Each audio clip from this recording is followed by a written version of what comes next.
What is up YouTube, and welcome back to another 7 Nights Rebirth video. And today we're going to be talking about Kyrielle and not my final thoughts, but my thoughts after testing her for about 2 days.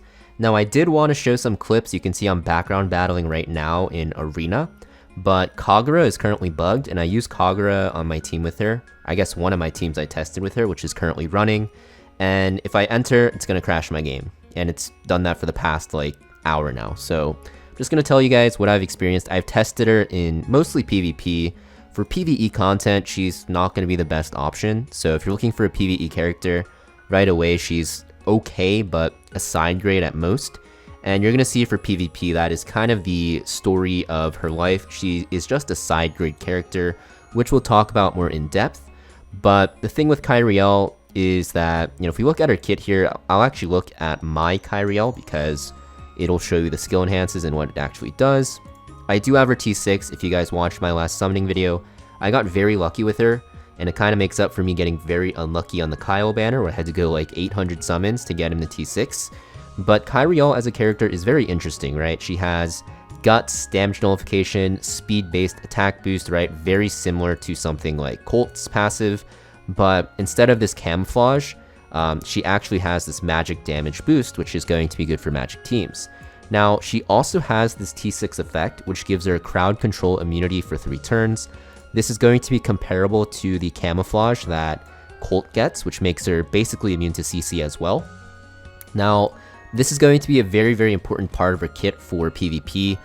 Makes it so that, you can't get stunned and stuff like that. So she's a very, I don't want to say pay-to-win character, but she's very good with Transcendence because, this passive gets fully upgraded with Transcendence 6, and the Transcendence 2 will make her single target nuke on her Regulus do it twice if you kill something with it. And this hits very hard if you actually dispel enough debuffs off yourself. So the way I've been testing her actually is on a ton of different builds. I've tried her on weakness hit, I've tried her on assassin, I've tried her on a full speed build just to put her as a support.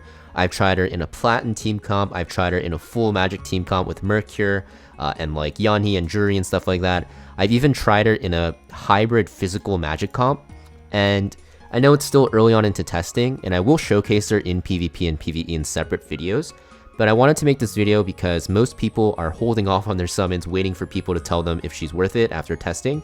And from what I've tested, I've seen that she's not really the best character for those teams. She is good, don't get me wrong, in what she does. She has really good CC, and she has some piercing damage, although her damage is a little bit low on the multiplier side.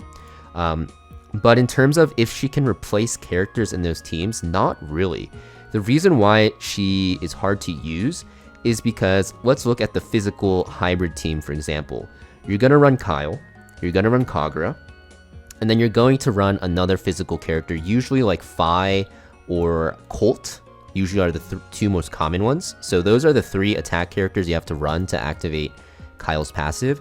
So you only have 2 slots left, and in the current meta, the last 2 slots, the best characters for those slots, one of them has to be Jury. The reason why is because everything revives in this game and has immortality, and Soul Death really counters this. So Jury is pretty much required in that 4th slot if you have her. Now if you don't have Jury, obviously Kyrielle is going to be better for your account. But in the case that you have Jury, because she is the best meta character right now, even though she's harder to get, you only have 1 slot left. And for that slot, that is where you can slot in Kyrielle, which is what I'm doing. But you can also slot in a ton of different characters that can do the same thing or even be better. So you can even slot in something like an Eileen, you can slot in a Delins, right? They buff your damage and, have other utility. You can even slot in just other stuff that you have. It doesn't really matter. Even Yanhee if you want, or even a Tio, right? You can run Tio and Kyle together. So you do have a lot of options that she kind of at best is like a side grade too. In the magic team as well, it's pretty much the same thing. The most common magic team is going to run Mercure, Jury. Once again, Jury's in every single team comp that's aggressive because of her Soul Death. So that's the 2 mages. And then the 3rd mage, you usually run something like a Rin. You can run Vanessa as the best option, or Yanhee. So you can slot in Kyrielle, but like I said, it's just a side grade. Nothing that makes her extremely, extremely good compared to the other characters. Still a decent character, but not the best. And the other 2 slots in that comp are usually going to be Colt, because Colt is just extremely OP, and then Platin. So the problem with Kyrielle isn't that she's a bad character, it's just that she's hard to slot in to replace other characters.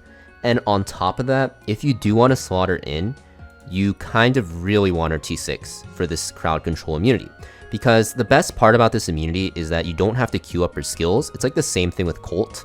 Because she has camouflage, you don't have to queue up your skills. And in the case that your main DPS ends up getting crowd control, they can get their skills off. Like, what I mean by that is, let's say, for example, you're using Kyle in your physical magic hybrid team, and you queue up his skill 2, which is very common to go 3rd, right after your CC, then after like another character like Jury uses their Soul Death.